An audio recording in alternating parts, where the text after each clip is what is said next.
or years, you've probably heard the same thing. You can't target belly fat.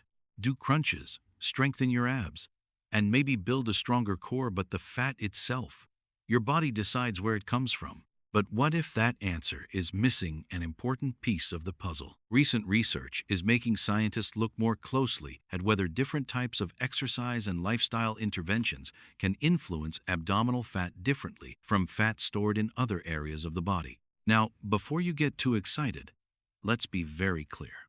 This does not mean you can eat one special food, perform one magic exercise, or drink one special beverage, and simply tell your body, burn the fat from my stomach. That's not how human biology works. But there may be a smarter way to approach stubborn abdominal fat than doing hundreds of crunches, starving yourself, or spending money on products that promise to melt belly fat. And that's exactly what we're going to explore today. We'll look at what the new research actually found, what it does not prove, why abdominal fat can behave differently from fat stored elsewhere, and which practical habits may help you reduce abdominal and visceral fat over time. There's also an important distinction you need to understand. Spot reduction means deliberately removing fat from one specific area of your body. Preferential fat loss is different. It refers to the possibility that certain interventions may produce greater changes in particular fat stores as part of overall fat loss. Those are not the same thing, and your overall body fat reduction still matters. Your nutrition matters. Your physical activity matters. Resistance training matters. Sleep matters. Your overall energy balance matters. And, of course, your age, genetics, and individual biology can all influence how your body stores and loses fat. So today, we're not going to take one interesting study and turn it into a miracle cure. We're going to look at what the evidence actually allows us to say. Now, imagine you're 58 years old. You've already lost 10 pounds. Your face looks slimmer. Your clothes fit better. You feel healthier. But when you look at your waist, you think, why is this part barely changing? Or maybe you're a 2-year-old man. You've noticed that your arms and face are getting leaner, but your stomach seems determined to stay exactly where it is. If that sounds familiar, you're certainly not alone. And it doesn't automatically mean you're doing everything wrong. As we get older, several things can change. We can gradually lose muscle if we don't regularly challenge it. We may move less throughout the day without even realizing it. Our body composition can change even when the number on the scale doesn't change dramatically. Sleep and stress can influence our appetite and daily habits. And abdominal fat can become increasingly noticeable as these factors come together. So if you've been frustrated by a stubborn waistline, don't immediately blame yourself. Your body is responding to a complicated combination of biology, age, activity, nutrition, sleep, and genetics. But here's where things get really interesting. If you can't simply command your body to burn fat from your stomach, why do some studies show different changes in abdominal fat depending on the type of intervention? And what does that actually mean for you? Because not all belly fat is the same. And not every fat loss strategy produces exactly the same changes in your body composition. Before we can understand what this new research really means, you need to understand the two very different types of fat that can contribute to your waistline. And one of them matters far more for your health than what you can see in the mirror. Let's get into it. Before we talk about what the new research means, there's one important thing you need to understand. When we say belly fat, we're actually talking about more than one type of fat. The first is subcutaneous fat. This is the fat stored just underneath your skin. It's the softer fat you can usually pinch around your stomach. Then there's visceral fat. This fat is stored deeper inside your abdomen, around your internal organs. And here's why that distinction matters. You can look at your waist in the mirror, but you can't tell exactly how much visceral fat you have simply by looking at your stomach. Even your waist measurement doesn't tell the entire story. Two people can have a similar waist circumference and still have very different amounts and distributions of body fat. And from a health perspective, visceral fat deserves particular attention because higher levels are associated with metabolic problems and cardiovascular risk. So when we're talking about reducing belly fat, the goal shouldn't simply be, how can I make my stomach look flatter? A better question is, how can I improve my overall body composition and reduce unhealthy abdominal fat while becoming stronger and healthier. Now, here's where things become frustrating. As you get older, your belly may seem to change much more slowly than it used to. Maybe you've noticed that you can lose a few pounds, but your waist doesn't seem to respond as quickly. There are several reasons this can happen. With aging, body composition naturally changes. Without regular resistance exercise, we can gradually lose muscle mass. And when muscle mass decreases, our body composition can shift, even if our body weight doesn't change very much. We may also become less active throughout the day, not necessarily because we're lazy. Sometimes it's simply because we're sitting more, walking less, or spending more hours behind a desk, in a car, or on the couch. Then there are changes in appetite and eating patterns. Hormonal changes can also influence where the body tends to store fat. And don't underestimate sleep. When you're consistently sleeping poorly, it can become harder to manage hunger, cravings, energy levels, and healthy routines. Chronic stress can add another layer to the problem. And all of these factors can quietly add up over time. Now let's talk about something many people experience. You might say, but I'm already walking every day. I'm eating less than I used to. Why isn't my stomach getting smaller? That's a completely reasonable question. But here's the problem. Simply eating less doesn't automatically mean you've created a sustainable or well-designed fat loss strategy. You could be eating smaller meals but drinking a lot of calories. You could be choosing foods that don't keep you full for very long. You might underestimate portion sizes. You might not be getting enough protein. Or you may be very active on some days and almost completely sedentary on others. And sometimes, the problem isn't one giant mistake. It's the small things repeated every day. A sugary drink here, a handful of snacks there, a larger than you realized portion at dinner, a few hours of sitting after spending 30 minutes exercising. None of these things make you a failure. They simply show why sustainable fat loss is more complicated than just eat less. And now we need to clear up one of the biggest myths about belly fat: crunches. Yes, abdominal exercises are useful. They can strengthen your abdominal muscles. They can improve core strength and stability. And they can certainly be part of a healthy exercise routine.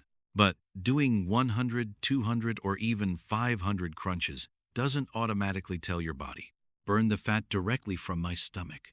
Your body doesn't work like that.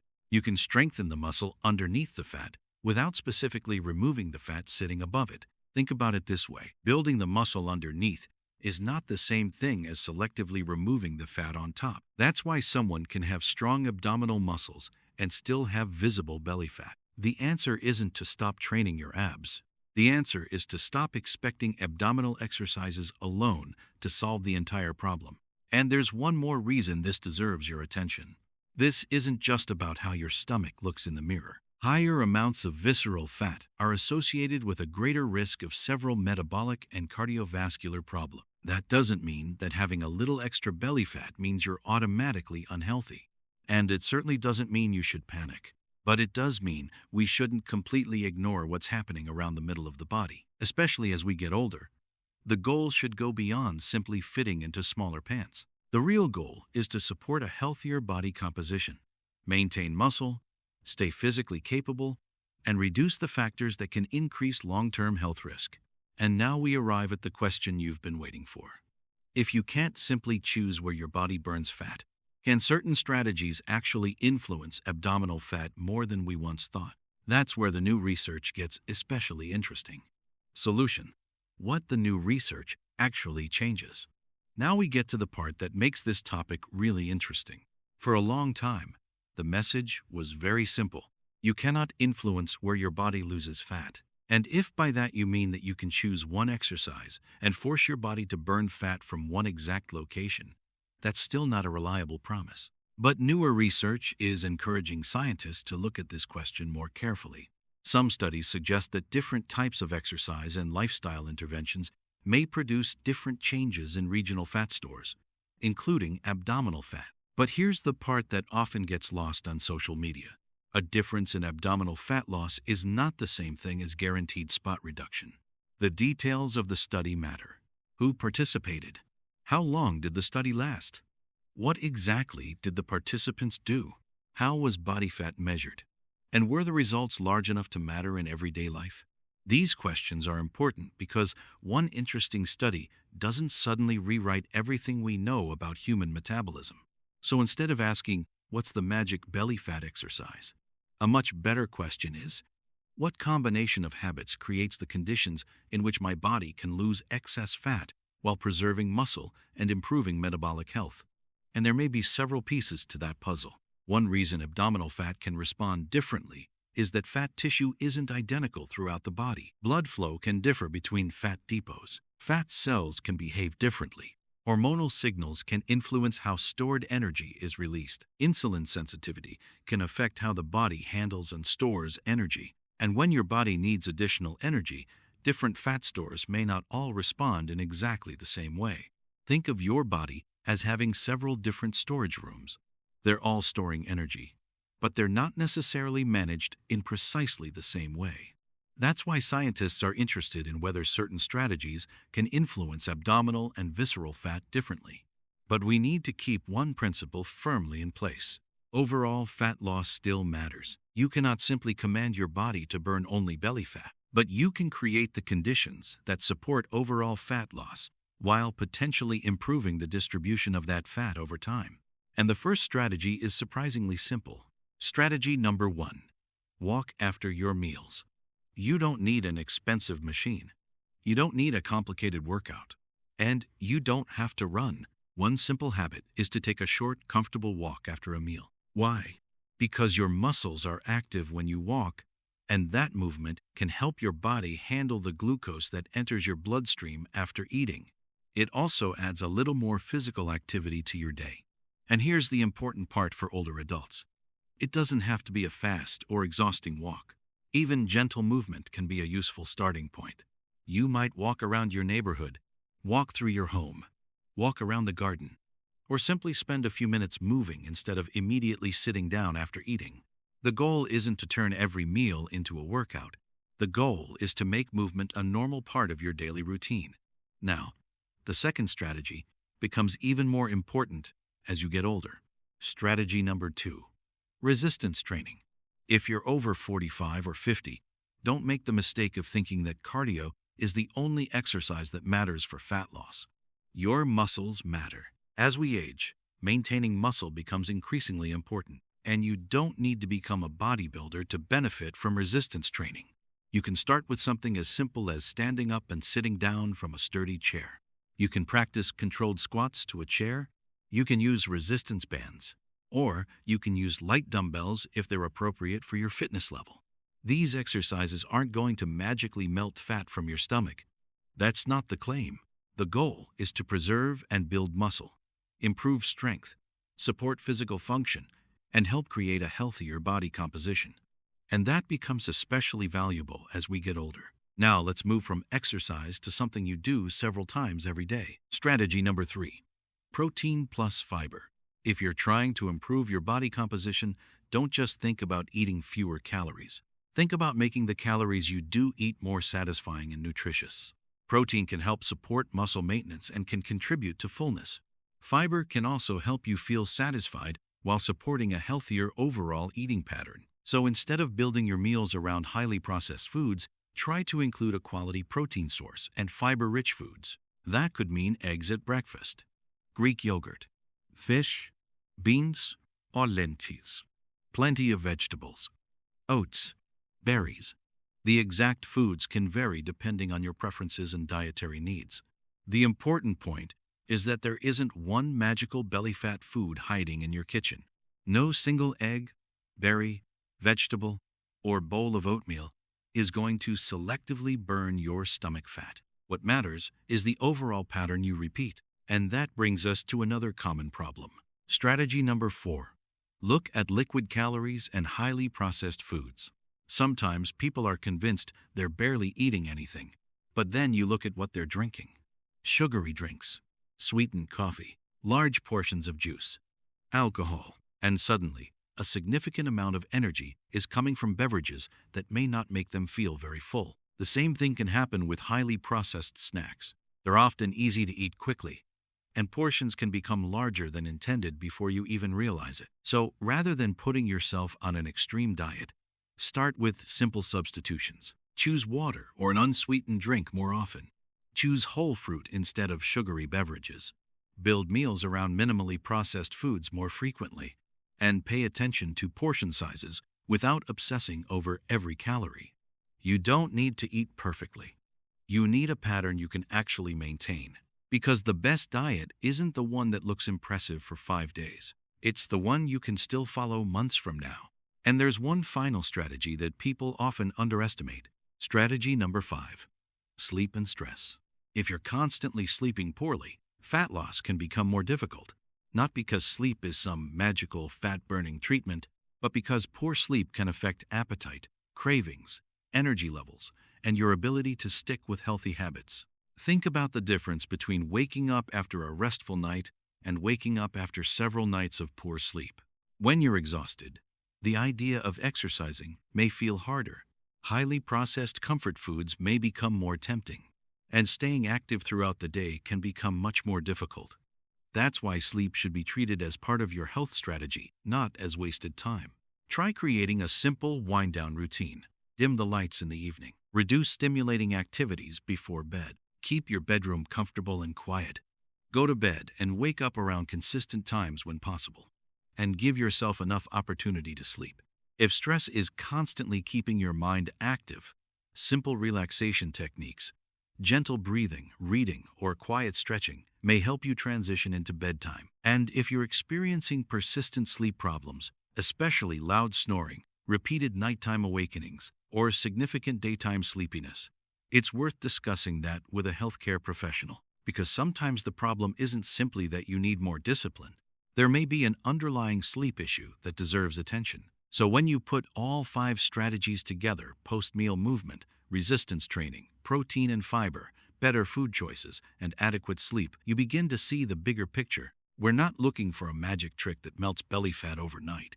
We're creating an environment where your body can gradually become healthier, stronger, and better able to manage excess body fat. And that's a much more powerful strategy than chasing the next viral belly fat hack. Tips: how to actually apply this without making life miserable voiceover. Now, let's make all of this practical, because knowing what to do is one thing. Actually doing it every day without feeling like you're on some miserable diet or exhausting workout program is something completely different. So let's simplify everything into 3 words. Move, eat, recover. That's your daily framework. Move your body regularly. Eat in a way that supports fullness, muscle, and overall health. And recover through enough sleep and manageable stress. You don't need to completely redesign your life tomorrow morning. Small habits repeated consistently can be much more useful than an extreme routine you abandon after 1 week. Let's start with your morning. Morning tip. When you wake up, start with normal hydration. You don't need a special detox water. You don't need lemon water that supposedly melts belly fat. And you certainly don't need to punish yourself because you ate more than usual yesterday. Just hydrate normally and get your body moving. A few minutes of gentle walking, mobility exercises, stretching, or simply moving around the house can help you start the day with activity. And here's another important point. Don't turn breakfast into an extreme fasting challenge simply because someone on the internet claims that skipping food will automatically destroy belly fat. Some people prefer time-restricted eating, and it can fit into a healthy lifestyle for certain individuals. But it isn't magic, and it isn't appropriate for everyone. Your goal should be a sustainable eating pattern that fits your health, lifestyle, medications, preferences, and daily routine. Now let's talk about your meals. Meal tip. Instead of obsessing over every calorie, start by looking at what's actually on your plate. A simple approach is to build your meal around 4 things. First, protein. That might be eggs, fish, poultry, yogurt, beans, lentils, tofu, or another protein source that works for you. Second, vegetables and other fiber-rich foods. Third, appropriate carbohydrates. Foods such as oats, potatoes, whole grains, beans, fruit, or other minimally processed carbohydrate sources can fit into a healthy diet. And fourth, healthy fats in reasonable portions. Things like nuts, seeds, olive oil, and avocado can be nutritious. But remember, healthy doesn't mean unlimited. You don't have to weigh every piece of food. You can simply become more aware of your portions. Ask yourself, am I eating because I'm actually hungry, or because the food is sitting in front of me? And could I stop eating when I'm comfortably satisfied rather than completely stuffed?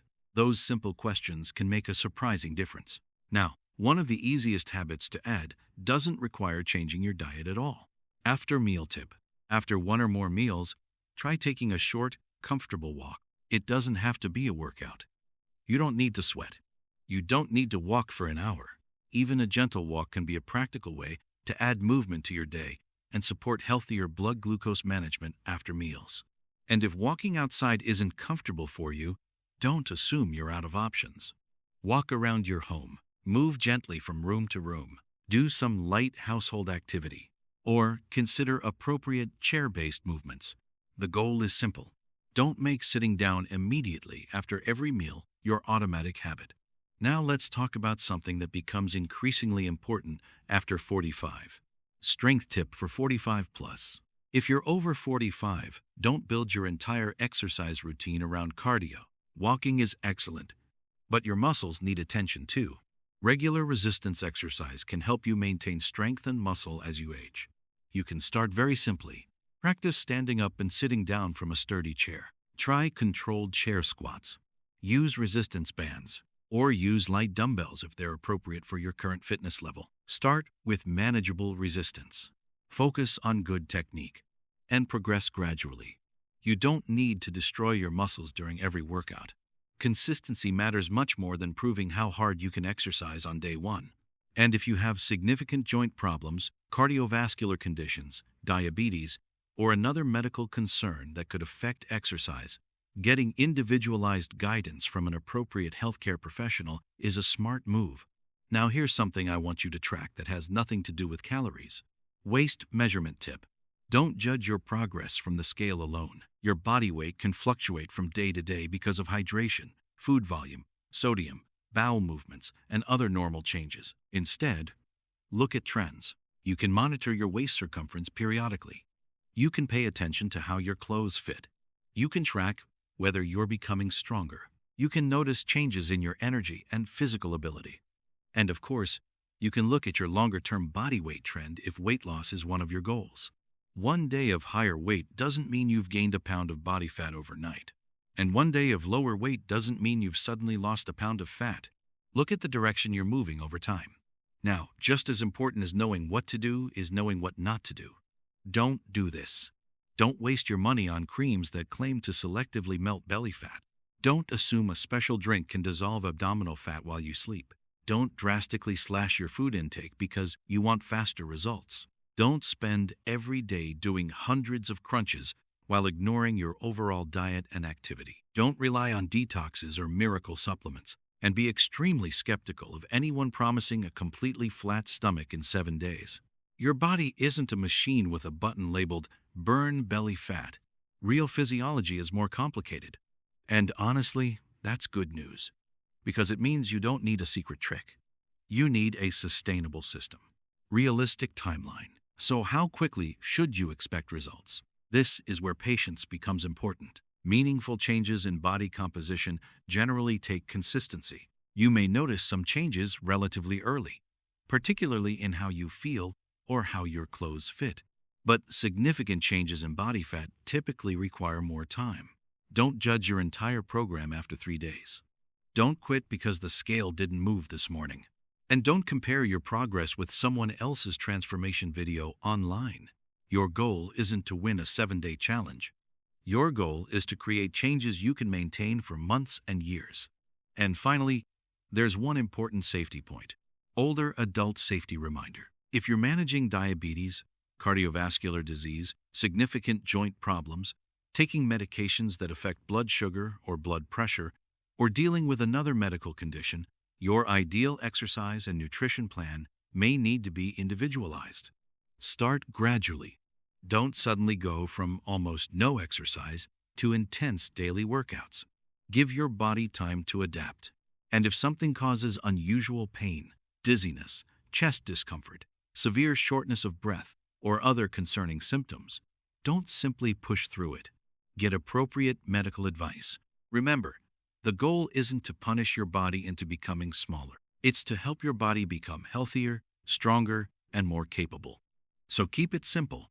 Move, eat, recover. Do those three things consistently, and you're already doing something far more powerful than chasing the latest belly fat hack. You may not control exactly where fat comes off, but you can influence the conditions. So, after everything we've discussed, let's come back to the question we started with. Can you target belly fat? Well, not in the magical spot reduction sense. You can't perform one exercise, eat one particular food, or drink one special beverage and command your body to burn fat exclusively from your stomach. But that doesn't mean you're completely powerless. Research suggests that certain strategies can be particularly useful for improving abdominal and visceral fat as part of a broader, effective approach to fat loss and better health. And that's an important distinction. Because the goal isn't to find a magic trick. The goal is to understand how your body works and use that knowledge intelligently. If you remember only 3 things from this video, remember these.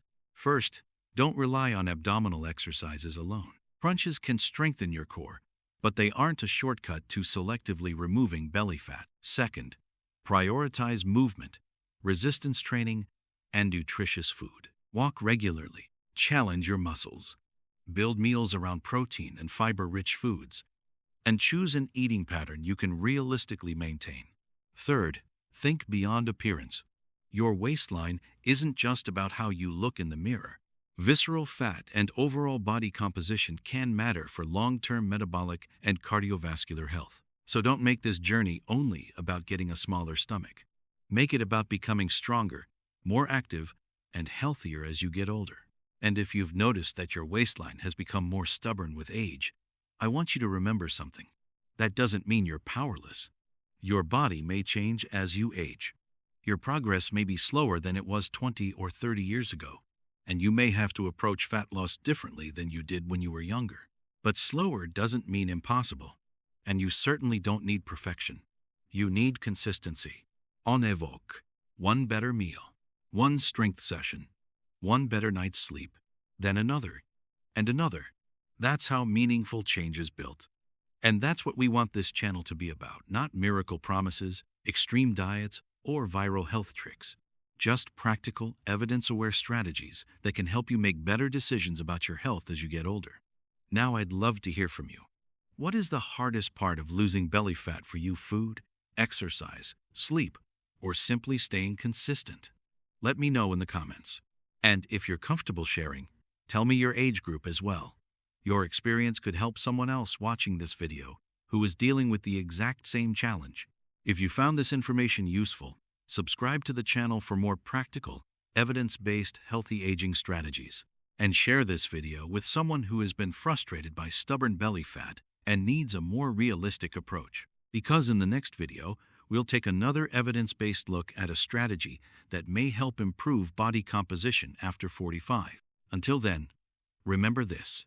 You may not be able to choose exactly where your body loses fat first, but you can choose the habits that help your body become healthier, stronger, and leaner over time.